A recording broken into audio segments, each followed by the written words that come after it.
السلام علیکم، میرے چینل میں خوش آمدید۔ میرے چینل کو سبسکرائب کریں تاکہ میری ہر نئی آنے والی ویڈیو آپ تک پہنچ جائے۔ نمرود بابل کا بادشاہ تھا۔ علماء کے مطابق جن 4 بادشاہوں نے پوری دنیا پر حکومت کی، نمرود ان میں سے ایک ہے۔ ان 4 میں سے 2 مومن تھے اور 2 کافر۔ مومن ذوالقرنین اور سلیمان علیہ السلام ہیں، اور کافر نمرود اور بخت نصر ہیں۔ نمرود مسلسل 400 سال تک بادشاہ رہا۔ اس نے سرکشی، ظلم اور تکبر کا راستہ اختیار کیا اور آخرت کی بجائے دنیا کا حصول پیش نظر رکھا۔ جب حضرت ابراہیم علیہ السلام نے اسے اللہ وحدہ لا شریک کی عبادت کی دعوت دی تو اس نے جہالت اور گمراہی کی وجہ سے خالق کا انکار کر دیا۔ چنانچہ حضرت ابراہیم علیہ السلام نے اس سے بحث کی، لیکن وہ مردود خدائی کا دعویٰ کرنے لگا۔ حضرت ابراہیم علیہ السلام اور نمرود کے درمیان مناظرہ اس دن ہوا جس دن وہ آگ سے نکلے۔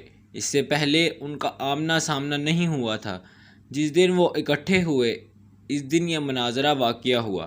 حضرت ابراہیم علیہ السلام نے فرمایا، ربی الذی یحیی و یمیت، میرا رب زندہ کرتا ہے اور مارتا ہے۔ اس نے کہا، انا احیی و یمیت، میں بھی زندہ کرتا ہوں اور مارتا ہوں۔ اپنی بات کو ثابت کرنے کے لیے اس جاہل نمرود نے 2 قیدی منگا کر بے قصور کو مار ڈالا اور قصوروار کو چھوڑ دیا، اور کہا کہ دیکھا، میں جس کو چاہوں مارتا ہوں، جسے چاہوں نہیں مارتا۔ اس طرح سب کو فریب دینے کی کوشش کی کہ اس نے ایک کو موت دے دی اور دوسرے کو زندگی بخش دی۔ اس کا یہ عمل حضرت ابراہیم علیہ السلام کی دلیل کا جواب نہیں تھا، اور نہ ہی اس کا موضوع مناظرہ سے کوئی تعلق تھا، بلکہ یہ ایک بیکار بات تھی جس سے ظاہر ہوا کہ اس کے پاس کوئی دلیل نہ تھی۔ حضرت ابراہیم علیہ السلام نے جو دلیل پیش فرمائی تھی وہ یہ تھی کہ جانداروں کا جینا مرنا عام مشاہدے کی چیز ہے، کیونکہ یہ واقعات خود بخود پیش نہیں آ سکتے، لہٰذا ضرور کوئی ایسی ذات موجود ہے جس کی مشیت کے بغیر ان اشیاء کا وجود میں آنا محال ہے۔ لازمی ہے کہ ان واقعات کا کوئی فاعل ہو جس نے انہیں پیدا کیا، انہیں اپنے اپنے نظام کا پابند کیا، جو ستاروں، ہواؤں، بادلوں کو ایک جگہ سے دوسری جگہ لے جاتا ہے اور بارش برساتا ہے، ان جانداروں کو پیدا کرتا ہے جو ہمیں نظر آتے ہیں، اور پھر ان کو موت سے ہمکنار کرتا ہے۔ اسی دلیل پر حضرت ابراہیم علیہ السلام نے فرمایا کہ میرا پروردگار تو وہ ہے جو پیدا کرتا ہے اور مارتا ہے۔ لیکن جاہل بادشاہ نے جو کہا کہ میں بھی زندہ کر سکتا ہوں اور مار سکتا ہوں، اگر اس کا مطلب یہ ہے کہ یہ نظر آنے والے کام اس کے کنٹرول میں ہیں تو یہ سراسر ضد اور ہٹ دھرمی کا اظہار ہے، اور اگر اس سے مراد قیدیوں کا واقعہ ہے تو اس کا حضرت ابراہیم علیہ السلام کی پیش کردہ دلیل سے کوئی تعلق ہی نہیں۔ پس وہ دلیل کے مقابل دلیل پیش نہ کر سکا، چونکہ بحث میں نمرود کی شکست کا یہ پہلو ایسا ہے جو کہ حاضرین یا دوسرے لوگوں میں سے بہت سے افراد کی سمجھ میں آنے والا نہیں تھا۔ اس لیے حضرت ابراہیم علیہ السلام نے ایک اور دلیل پیش کر دی اور اسے سب کے سامنے لاجواب ہونا پڑا۔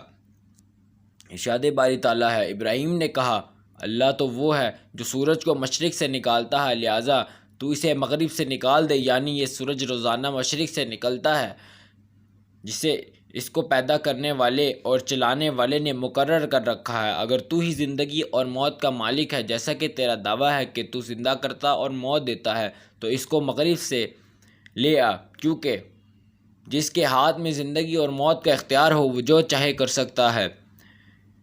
اسے نہ منع کیا جا سکتا تھا اور نہ مغلوب کیا جا سکتا تھا، بلکہ وہ ہر چیز پر غالب ہوتا ہے اور ہر چیز اس کے حکم کی پابند ہوتی ہے۔ اگر تیرا دعویٰ سچا ہے تو یہ کام کر، ورنہ ثابت ہو جائے گا کہ تیرا دعویٰ غلط ہے اور یہی حقیقت ہے، اور ہر شخص جانتا ہے کہ تو یہ کام نہیں کر سکتا، تو اس قدر عاجز ہے کہ ایک مچھر بھی پیدا نہیں کر سکتا۔ اس طرح حضرت ابراہیم علیہ السلام نے اس کا جاہل اور عاجز ہونا واضح فرما دیا، لہٰذا اس کے پاس کہنے کو کچھ نہیں تھا اور اس کا منہ بند ہو گیا۔ اس لیے اللہ پاک فرماتا ہے، یہ سن کر کافر سرشد رہ گیا اور اللہ بے انصافوں کو ہدایت نہیں دیا کرتا۔ نمرود نے اشیاء خرودنی کا انتظام اپنے ہاتھ میں رکھا تھا، لوگ غلہ لینے کے لیے اس کے پاس جاتے تھے۔ حضرت ابراہیم علیہ السلام بھی دوسروں کے ساتھ غلہ لینے گئے، اس نے حضرت ابراہیم علیہ السلام کو غلہ دینے سے انکار کر دیا۔ آپ خالی ہاتھ لوٹے اور گھر کے قریب پہنچے تو دونوں بورے مٹی سے بھر لیے اور سوچا کہ جب میں گھر پہنچوں گا تو گھر والے مطمئن ہو جائیں گے۔ گھر پہنچ کر انہوں نے بورے اتارے اور خود سو گئے۔ آپ کی زوجہ محترمہ حضرت سارہ اٹھ کر بوروں کے پاس گئی تو دیکھا کہ وہ عمدہ غلے سے بھرے ہوئے ہیں۔ انہوں نے کھانا تیار کیا۔ جب حضرت ابراہیم علیہ السلام بیدار ہوئے تو دیکھا کہ کھانا تیار ہے۔ انہوں نے پوچھا، یہ کھانا کہاں سے آیا؟ زوجہ محترمہ نے فرمایا کہ جو آپ لائے تھے اسی سے تیار کیا ہے۔ حضرت ابراہیم علیہ السلام سمجھ گئے کہ یہ اللہ پاک نے معجزہ طور پر عطا فرمایا ہے۔ نمرود مردود ہر بار توحید کی دعوت کو قبول کرنے سے انکار کرتا رہا۔ بالآخر بولا، تو اپنے لشکر جمع کر لے، میں اپنے لشکر جمع کرتا ہوں تاکہ تیرے خدا کے ساتھ میرا مقابلہ ہو۔ حضرت ابراہیم علیہ السلام نے فرمایا، اے مردود، تو اپنا لشکر جمع کر، میرا خدا کن فیکن میں جمع کر دے گا۔ تب وہ مردود مشرق و مغرب کی فوج کو جمع کرنے میں لگ گیا۔ حضرت ابراہیم علیہ السلام نے آخری بار بھی اس کو ہدایت کی دعوت دی، لیکن اس مردود نے کہا، مجھے تیرا خدا کی کچھ حاجت نہیں۔ اس وقت حضرت ابراہیم علیہ السلام نے دعا مانگی کہ اے مالک، یہ ملعون نافرمانی تیرے ساتھ مقابلہ کرنا چاہتا ہے، اس کو ہلاک کر۔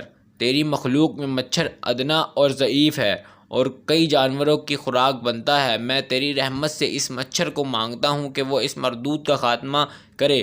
بس ان کی دعا قبول ہوئی۔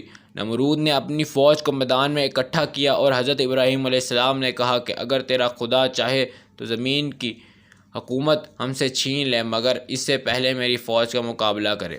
حضرت ابراہیم علیہ السلام نے اس سے کہا کہ مردود، دیکھ، میری خدائی کی فوج آ گئی ہے۔ نمرود نے دیکھا کہ مانند ابر سیاہ ہوا ہر کچھ چلا آتا ہے۔ یہ دیکھ کر لشکر میں ہلچل مچ گئی، مچھروں کا شور پھیل گیا اور اس مردود کا سارا جوش و خروش جاتا رہا۔ یوں اللہ پاک نے اس لشکر پر مچھر مسلط کر دیے۔ انہوں نے ان کا گوشت اس طرح کھایا کہ صرف ہڈیاں باقی رہ گئیں۔ ایک مچھر اس پلید نمرود کی ناک میں گھس گیا اور دماغ میں جا کر اس کا مغز کھانے لگا۔ مردود اس عذاب میں گرفتار ہوا کہ جس کا چارہ کچھ نہ ہو سکا۔ وہ ہر کسی سے سر پر لکڑی یا ہتھوڑا مرواتا، جس سے مچھر کچھ پل دم لیتا اور اس کو چین آتا۔ شب و روز اس کے سر پر سونٹے کھاتے ہوئے گزرنے لگے، حتیٰ کہ اللہ پاک کے حکم سے وہ مردود کفر کی حالت میں ہلاک ہو گیا۔ اللہ ہم سب کا حامی و ناصر ہو، آمین۔ یہ تھی میری آج کی سٹوری۔ امید ہے آپ کو پسند آئی ہوگی۔ مزید لائک کریں، سبسکرائب کریں۔ السلام